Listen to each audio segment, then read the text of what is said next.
Buenos días, licenciado y compañeros. Mi grupo está conformado por Yasmin Caune, Dunia Choque, Paula Yugra, Ana Yugar y mi persona, Cintia Poma. En esta oportunidad vamos a desarrollar el tema de la Revolución Rusa y sus causas. Para entender esta revolución tenemos que saber que fue una mezcla de distintos hechos que llevaron a un cambio. Este movimiento era económico, político y social. Se llevó a cabo en 1917. Se consideraba a Rusia como un país comunista gracias a Vladimir Lenin, que a la vez era el líder del partido bolchevique y se podría decir que el individuo más importante en esta historia. Este acontecimiento era el más grande e importante de la época contemporánea. Según los historiadores, se podía dividir la historia en lapsos de tiempo, es decir, a largo plazo, a medio y a corto plazo.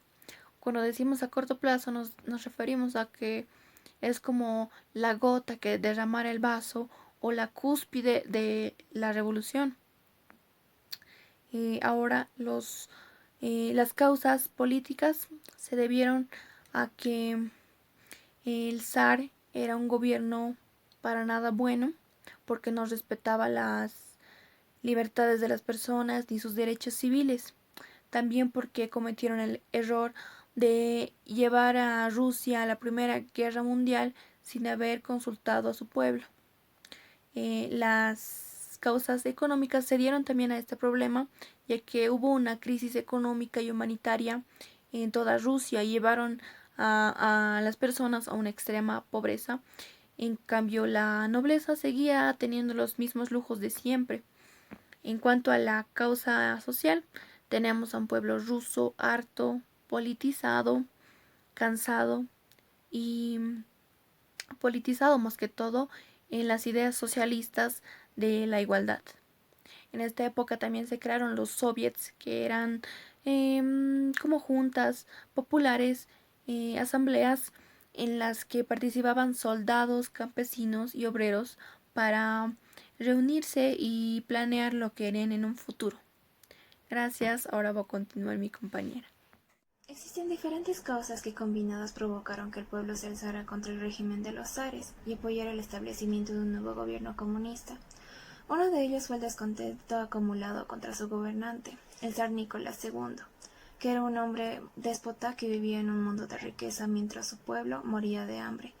Rusia estaba en guerra con Alemania y las constantes derrotas que estaban sufriendo los ejércitos rusos en la guerra y las numerosas bajas llevaron al desacrédito de los Romanov, que eran la última dinastía zarista, con Nicolás II a su cabeza. La coronación del mismo fue el 14 de mayo de 1896 en la Catedral de Asunción de Kremlin, en Moscú. Durante los festejos ocurrió una aglomeración en el campo de Jodinka que provocó una avalancha en la que perdieron la vida más de 1 millar de personas. Esto provocó que al zar le pusieran el apodo de sanguinario. Tal percepción se reforzó cuando el 9 de enero de 1905, conocido como el Domingo Sangriento, la Guardia Imperial disparó contra una multitud de manifestantes que acudieron al Palacio de Invierno con la intención de entregar al monarca una lista de reivindicaciones. Los disturbios y levantamientos que se desataron a partir de aquel día recibieron el nombre de la Primera Revolución Rusa.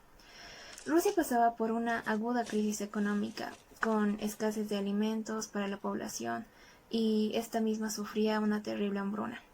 Era un país eminentemente rural y atrasado.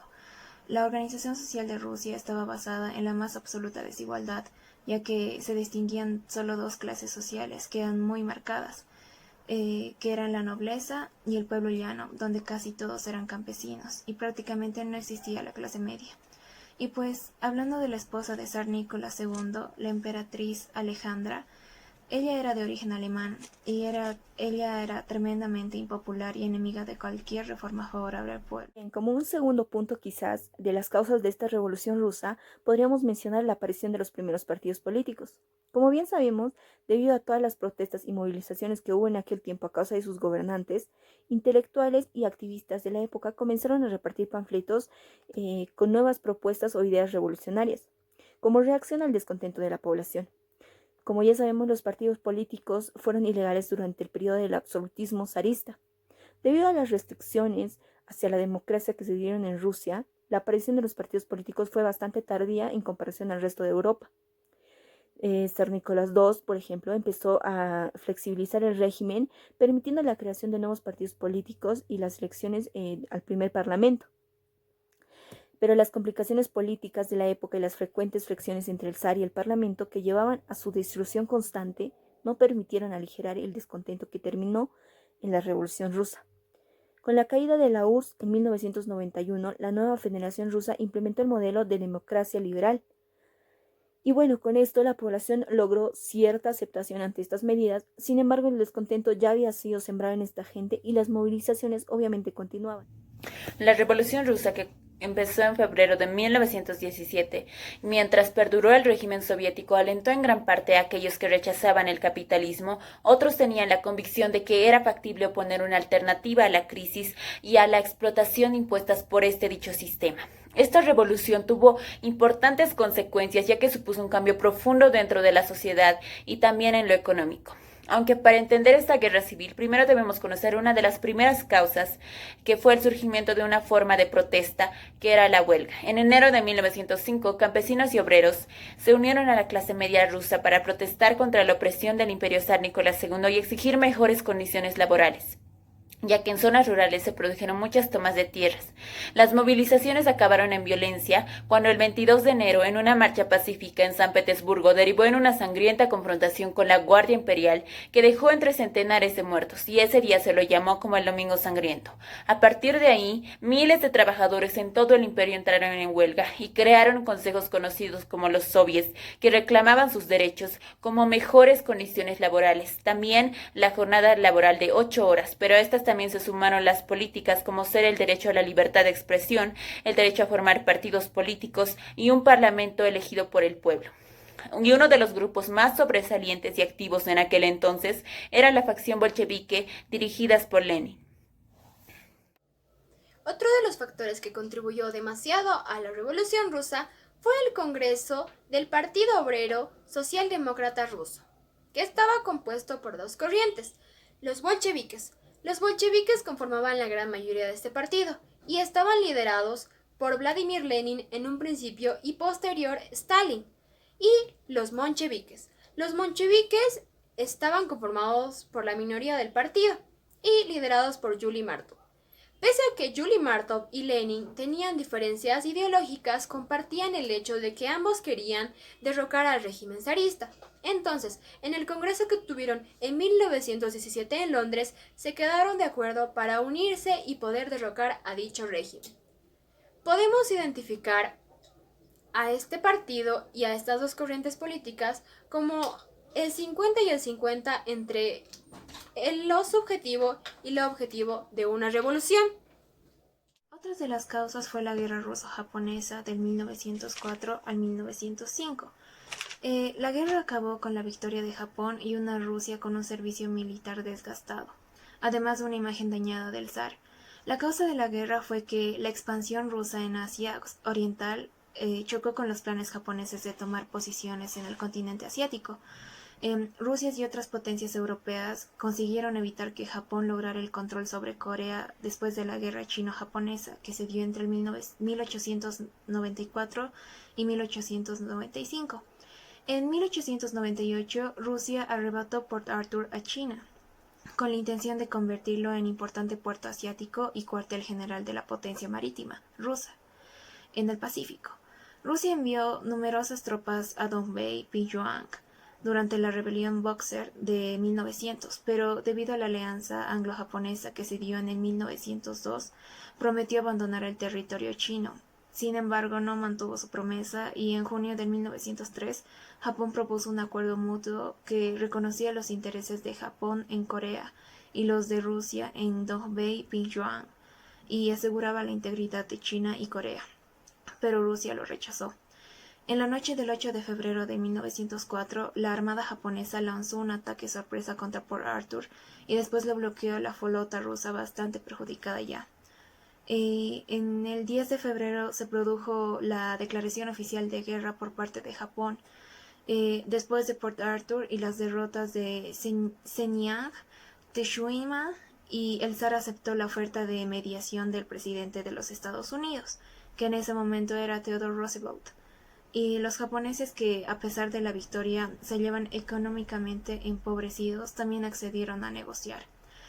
Y pues el 5 de septiembre de 1905 se firmó el Tratado de Portsmouth y Rusia entregó Liaoyang y Port Arthur. Cedió la mitad sur de la isla de Sajalín, abandonó Dongbei, Pyongyang y reconoció la influencia japonesa sobre Corea. 2 meses después de la firma del tratado, estalló la Revolución del 1905 en Rusia. Japón convirtió a Corea en protectorado en el 1910 y lo anexionó formalmente. Como otro punto podemos mencionar las manifestaciones. Esto se dio de acuerdo a que el descontento acumulado de aquella población en aquella época también derivó en una serie de manifestaciones pacíficas que pedían alzar una mejora de las condiciones de vida. Estos eventos culminaron en el denominado Domingo Sangriento de 1905, cuando la Guardia sofocó a las masas usando armas y murieron miles de personas. Dicho domingo tuvo lugar en enero. Los trabajadores organizaron una protesta en San Petersburgo. A raíz de estos hechos se organizaron numerosas protestas de obreros y campesinos durante meses y se convocó una huelga general en todo el país. Para apagar la revuelta, zar Nicolás II accedió a firmar el Manifiesto de Octubre, donde se concedían ciertos derechos civiles.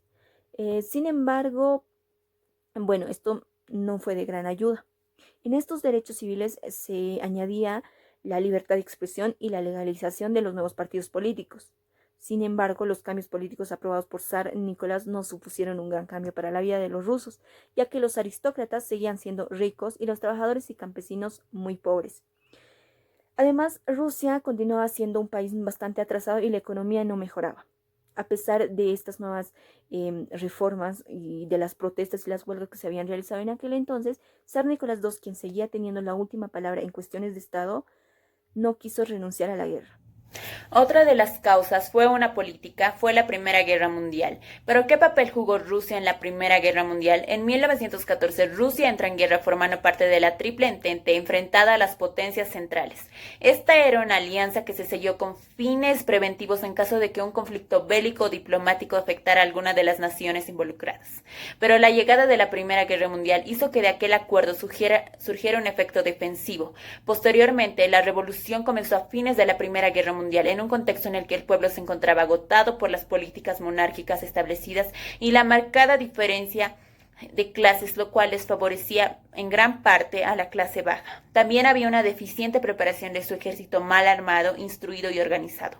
Todo eso fueron causantes de tempranas derrotas frente a Alemania, que le condujeron a fuertes pérdidas territoriales, materiales y humanas. Posteriormente, en 1916, se inició una huelga general en San Petersburgo para obligar a los obreros a volver al trabajo. Por ello se recurrió al ejército, pero los soldados se negaron a reprimir a su pueblo y hubo una lucha. Estos hechos condujeron al definitivo desprestigio del zarismo y favorecieron a la nación de la oposición burguesa y obrera frente al régimen. El conflicto sirvió para organizar a los soviets y dar mayor relieve y actividad a los bolcheviques liderados por Lenin. Finalmente vamos a tocar otras revoluciones importantes. La primera es la Revolución Cubana, que estuvo compuesta por revolucionarios cubanos y duró aproximadamente 6 años. Vamos a identificar a los revolucionarios cubanos como el factor subjetivo. Estos buscaban derrocar al régimen de Fulgencio Batista y lo lograron aproximadamente por un lapso de 6 años. En 1959 fue que lograron bajarlo del poder, tomando como líder a Fidel Castro, a quien vamos a identificar como el factor objetivo de nuestra revolución. Este año, Cuba se consolida como un estado comunista, el primer estado comunista de América, de Centroamérica. Y la Revolución Iraní. La Revolución Iraní buscaba darle fin a la dinastía de Pahlaví y dar un gran paso a la República Islamista en Irán.